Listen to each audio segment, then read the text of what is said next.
Lalu selanjutnya saudara, seperti biasa di minggu ke-1, minggu pertama di bulan Februari, kita akan membawa persembahan sulung kita. Dan saya percaya minggu lalu Pastor Bob sudah menginformasikan tentang persembahan buah sulung. Dan minggu ini kita akan bawa persembahan sulung kita. Nah, boleh dimunculkan PowerPoint-nya. Mungkin ada yang baru. Nah, setiap tahun sih saudara kita sampaikan dan kita mengedukasi apa itu persembahan buah sulung. Nah, saudara kekasih dalam Tuhan, mungkin ada yang baru. Apa itu pastor persembahan buah sulung? Next. Saudara harus tahu persembahan itu dari kata sembah. Dari kata sembah. Sembah itu memberi rasa kagum dan hormat. Saudara nggak mungkin menyembah dengan rasa tidak kagum. Yesus pernah berkata, mengutip satu kalimat berkata begini, bangsa ini memuji aku tapi hatinya jauh dari aku. Saudara, sembah itu memberi rasa kagum. Sulung itu bicara yang utama, yang pertama, yang terbaik. Ya. Buah itu bicara tentang hasil panen. Kita ini kan semua kan diberi ladang sama Tuhan, pekerjaan. Ladang di mana kita menuai. Dan kita sadar itu karena Tuhan. Itu karena Tuhan. Next. Pertanyaannya adalah mengapa kita memberikan persembahan buah sulung? Saudara, kita memberikan persembahan buah sulung berarti apa? Dari kalimat itu tadi, kita memberi rasa hormat kepada Tuhan dengan hormat, memberi yang terbaik, bahkan yang utama. Saudara kalau lihat perjanjian lama, maka anak sulung dipersembahkan sama Tuhan. Semua hasil panen yang sulung, yang terbaik itu gak boleh dulu, yang lain harus diberikan kepada Tuhan. Next. Nah, Amsal 3 ayat 9 dikatakan begini, muliakanlah Tuhan dengan hartamu dan dengan hasil pertama dari segala penghasilanmu.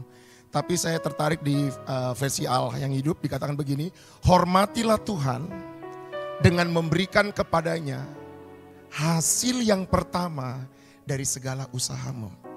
Makanya saya katakan tadi bahwa persembahan itu dari kata sembah itu memberi hormat. Memberi hormat. Tuhan berikan kita kesehatan, Tuhan berikan kita kekuatan, Tuhan luputkan kita dari, wah Tuhan itu baik, dia gembala.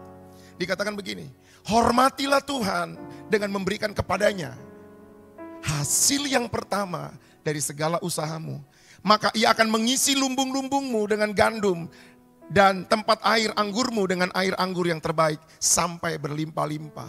Janda Sarfat ketika dia melakukan itu untuk abdinya yaitu Elia, maka Tuhan memberkati janda Sarfat. Next.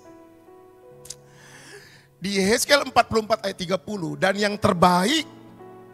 dan yang terbaik dari buah sulung apapun dan segala persembahan khusus dari apapun dan dari segala persembahan khususmu adalah bagian imam-imam. Juga yang terbaik dari tepung jelaimu harus kamu berikan kepada imam. Supaya apa? Rumah-rumahmu mendapat berkat. Next. Mengapa kita memberikan persembahan buah sulung? Yang kedua adalah meneladani Bapa.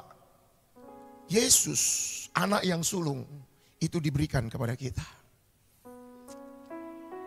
Anaknya yang sulung dipersembahkannya kepada kita. Next. Yang ketiga adalah meneladani tokoh-tokoh iman di Alkitab. Seperti siapa? Abraham. Ketika Ishak dilahirkan, ini adalah anak yang dinanti-nantikan. Dan ketika dia lahir, ketika dia bertumbuh besar, Tuhan bilang begini, persembahkan itu bagiku. Tapi Abraham, dia tidak komplain, dia tidak bilang enak aja, gue udah cari, gue udah minta, gue udah dapet, sekarang diambil-ambil lagi. Dia gak bilang gitu.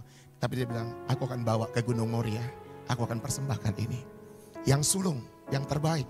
Ini bicara sikap hormat. Tapi ketika dia persembahkan, malaikat berkata, aku sekarang udah tahu hatimu, ternyata engkau lebih mengasihi Tuhan daripada ini semua. Next. Dan yang selanjutnya adalah melakukan firman Tuhan. Next. Nah, kapan kita memberikan persembahan buah sulung? Nehemia 10 ayat 35. Lagi pula, setiap tahun kami akan membawa ke rumah Tuhan hasil yang pertama dari tanah kami dan buah sulung segala pohon. Nehemia 10 ayat 35 di versi Allah yang hidup. Juga kami setuju untuk selalu membawa ke bait Allah hasil pertama tanah kami, baik berupa hasil ladang maupun hasil kebun. Jadi saudara, hari ini di tahun yang baru ini kita mau membawa persembahan sulung kita kepada Tuhan. Untuk apa? Supaya kita diberkati. Next, saya rindu untuk kita mengalami terobosan ini. Next. Bagaimana kita mempraktekkan persembahan buah sulung? Buat tekad. Lakukan dengan segenap hati. Ada tuntunan dari gembala, dari Bapak rohani saudara, dan punya pengalaman rohani. Saya sangat bersuka cita ketika jemaat di tempat ini setiap tahun mereka punya pengalaman iman, pengalaman rohani. Justru hidup mereka semakin diberkati. Anak-anak mereka diberkati Tuhan. Terus. Nah ini dia mengalami berkat Tuhan. Next. Dampak dari memberikan persembahan buah sulung saudara. Rumah tangga dan anak cucu diberkati Tuhan. Dan yang terbaik dari buah sulung ketika kita mempersembahkan supaya rumah-rumahmu mendapat berkat. Next. Dan kita akan naik dalam level yang lebih tinggi lagi. Punya pengalaman iman. Sebenarnya ini bukan bicara tentang gua kasih sekian dapat sekian. Bukan, kita nggak sistem itu. Enggak. Tapi kita karena kita menghormati Tuhan.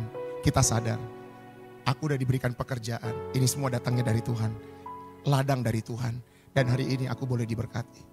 Bahkan kemarin saya ngomong sama Erlinda, Albert. Dan saya ngomong ada juga sama Joen. Saya ngomong sama yang lain. Justru anak-anak muda. Saya bilang begini, umurmu berapa sekarang? Oh umur saya 20 tahun dia bilang. Mau gak kamu kasih 1/10 dari hidupmu untuk Tuhan? Artinya apa? 2 tahun kamu ngabdi untuk Tuhan. Kamu 2 tahun ngabdi untuk pekerjaan Tuhan. 2 tahun untuk Tuhan.